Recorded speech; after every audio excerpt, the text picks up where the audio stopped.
Waktu itu saya kalau tidak mau melakukan, saya mau dibunuh. Terus saya datang lagi ke situ, tahu-tahu pintu itu dikunci dan di dalam sudah ada perempuan telanjang. Pokoknya malam itu saya diajak ke hotel, kamu mau minta apa saya kasih. Yang penting kamu setiap minggu sekali melayani saya. Mbak, kerjaan selain jadi wanita penghibur itu banyak. Jadilah wanita yang benar. Kerjaan itu banyak asal mau.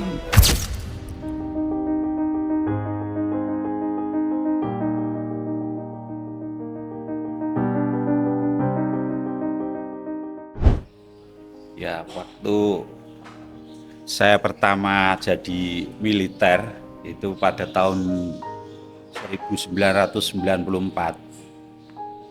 Karena saya awam tidak tahu dengan kondisi militer waktu itu ya. Begitu masuk di kehidupan militer saya kaget karena kalau saya bilang keras ya keras karena antara tanggung jawab dengan agama itu agak kadang bertentangan. Seandainya begini, oh kamu jaga di sana di suatu bar katakanlah seperti itu. Jadi kan ini bertentangan, wah ini dosa apa tidak? Padahal ini tugas, terpaksa saya laksanakan. Cuman ya itu kadang-kadang dalam hati saya berdoa semoga tugas-tugas yang diberikan sama saya itu tidak menyangkut yang dosa-dosa seperti itu.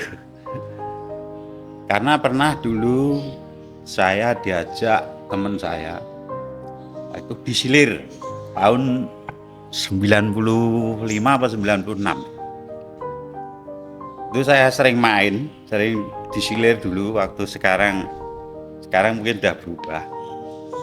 Jadi waktu itu saya sering diajak main ke situ, tapi saya nggak tahu itu tempat apa, saya nggak tahu. Sama teman saya juga militer juga. Sekarang orangnya masih ada. Terus saya datang lagi ke situ, tahu-tahu pintu itu dikunci dan di dalam sudah ada perempuan telanjang. Terus saya bilang begini, wah, kok seperti ini. Waktu itu saya kalau tidak mau melakukan, saya mau dibunuh. Akhirnya saya dalam hati saya itu betul-betul takut. Saya di situ sholat isya. Betul-betul takut saya di situ. Terus akhirnya saya bilang seperti ini sama perempuan itu. Kamu main sama laki-laki berapa jam? Saya bilang itu. 1 jam, oke lah kita ngobrol 1 jam sampai kira-kira nyatakan permainan itu selesai. Waktu itu saya tanya perempuan itu dibayar 50.000 sama teman saya. Terus akhirnya saya kasih tahu, Mbak, kerjaan selain jadi wanita penghibur itu banyak. Jadilah wanita yang benar. Kerjaan itu banyak asal mau. Terus setelah 1 jam selesai, sebetulnya perempuan itu mau marah. Pokoknya kalau nggak mau saya mau dibunuh. Ya sudah, itu saya tidak akan cerita kepada siapapun. Yang penting ini kita yang tahu. Tapi saya tidak mau melaksanakan seperti ini. Saya takut dosa. Terus selang begitu keluar, saya ditanya teman saya itu, piye mau enak? Enak, saya bilang gitu. Terus akhirnya ya sudah. Akhirnya saya nggak mau lagi diajak ke situ. Setiap ke situ saya nggak mau. Terus saya balik ke Jakarta. Karena saya dinas pertama di Bogor. Waktu saya cuti. Terus setelah lama saya menikah, mertua saya sakit. Saya dengan istri saya mengambil antri darah di PMI Solo karena ibu mertua saya kan dirawat di Muwardi. Di situ ternyata perempuan itu sudah tobat mendirikan rumah makan di Sukoharjo. Terus saya bilang sama istri saya, karena waktu itu kapanpun yang nama ini atas nama ini waktu itu memberikan masukan sama saya, suruh datang ke rumah makan itu. Saya bilang sama istri saya tidak boleh. Ya udah, kalau tidak boleh tidak apa-apa. Terus begitu terus saya lagi balik ke Jakarta, ada lagi perempuan itu membawa duit satu tas, suaminya pelayaran.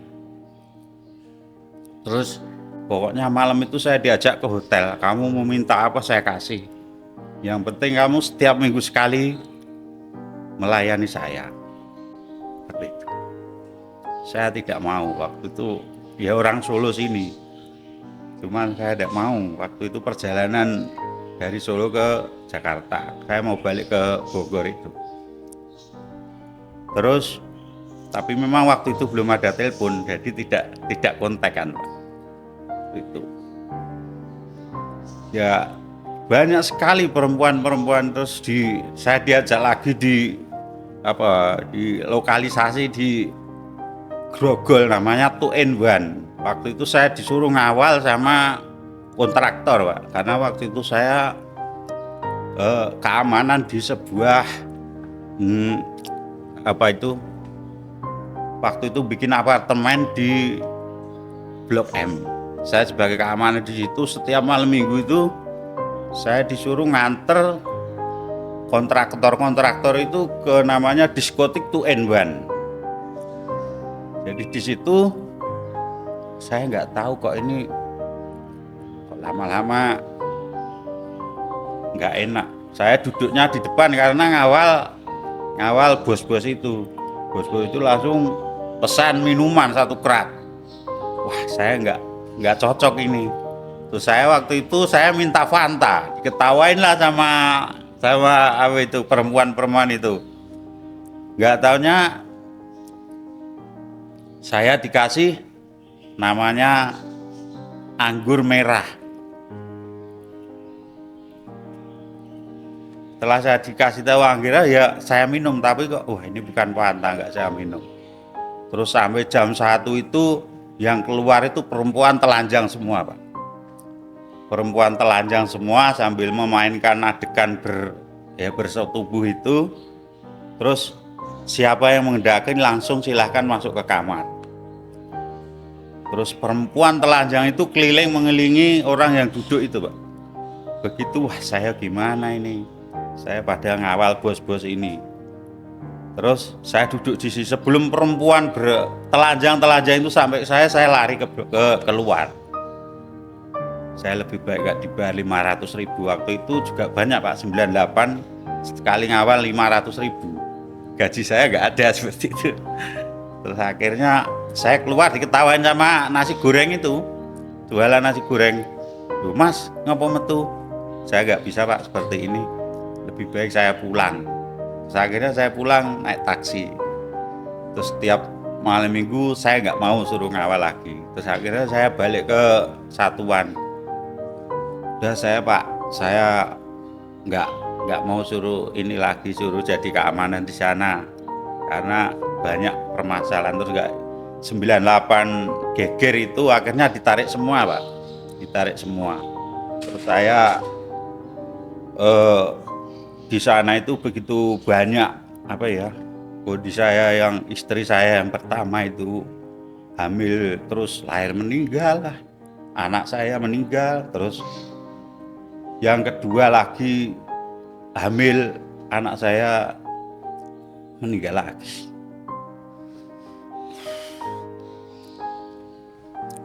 Mungkin banyak dosa saya.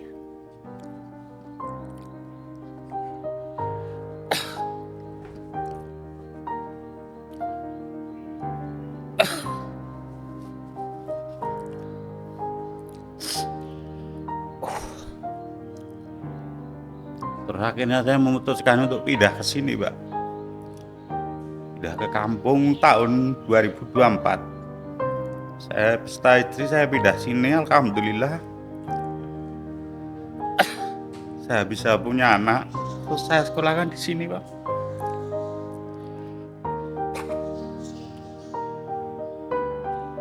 Saya sadar bahwa saya banyak dosa, akhirnya saya pengen mengaji.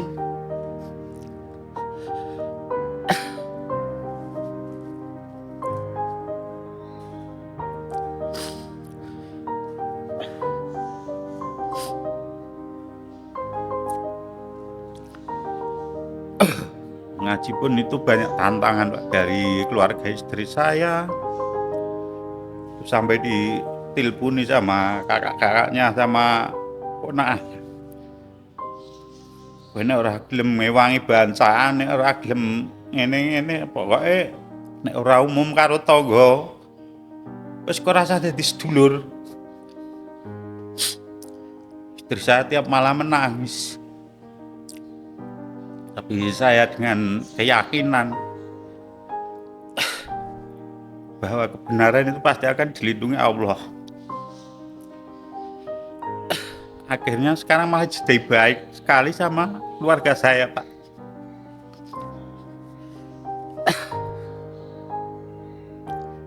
Alhamdulillah saya bisa, begitu anak saya masuk sini TK sini 2008, Pak. Saya terus mengaji, alhamdulillah sampai sekarang. Waktu itu istri saya juga belum ngaji. Akhirnya dengan berjalannya waktu, istri saya mau ngaji. Tantangannya sampai sekarang itu juga masih banyak sebetulnya, cuman lambat laun juga akan hilang sendiri. Kebetulan istri saya juga kan ngulang di TK sekarang itu, tapi TK di kampung. Itu pun kalau orang tahu ngaji di MTA gitu, banyak ada guru yang tidak senang, kan? Tapi tidak apa-apa, karena kebenaran itu kalau kita jalankan pasti akan dilindungi Allah Subhanahu wa Ta'ala. Ya alhamdulillah sampai sekarang anak saya yang gede sudah kuliah di Jakarta, Pak. Yang kedua di SMA MTA Solo kelas 11. Alhamdulillah ini liburan semua, jadi di rumah semua. Ya mudah-mudahan kepada saudara-saudara saya Muslim yang masih melakukan hal-hal yang berdosa, yang mungkin suka berzina, masih suka berjudi, masih minum minuman keras, marilah kita tobat yang sesungguhnya, karena hidup ini tahu-tahu. Jadi marilah kita menuju jalan kebaikan, karena kalau sudah namanya sudah mati itu sudah tidak berbuat apa-apa lagi kecuali amal-amal kita yang sudah kita berbuat di dunia ini. Dari situ saya mengajak kepada warga Muslim semua, atau mungkin semua warga yang masih melakukan maksiat, yang masih melakukan hal-hal yang berdosa, malah kita menuju jalan kebaikan. Karena jalan kebaikan itu mungkin rumit, mungkin susah, tapi dalam hati itu senang, bahagia. Tidak ada istilahnya hidup kita jalan itu mungkin dikatakanlah orang itu pas-pasan, tapi kita yang menjalani enak, santai, tenang, karena kita selalu memohon kepada Allah, kita minta perlindungan kepada Allah. Setiap langkah kita memohon pertolongan, jadi hati kita bisa tentram. Ya mari kepada semua warga Islam khususnya yang mungkin masih melaksanakan hal-hal yang berdosa, karena kadang-kadang kan Islam itu ada yang KTP tapi tidak melaksanakan sholat. Ya marilah kita laksanakan agama Islam ini dengan sesungguhnya, dengan ikhlas ridho dari hati kita sendiri. Semoga hati kita itu bisa tentram dalam menjalani kehidupan di dunia yang sulit ini. Terutama kepada keluarga besar saya, alhamdulillah dari keluarga istri saya, walaupun kita beda istilahnya beda keyakinan, marilah kita kekeluargaan kita jalin kebersamaan, karena keyakinan itu adalah perbedaan itu adalah keyakinan masing-masing. Jadi jangan sampai dengan keyakinan yang berbeda kita perpecahan persaudaraan. Saya Trimo dari Sragen untuk Titik Balik Persada FM.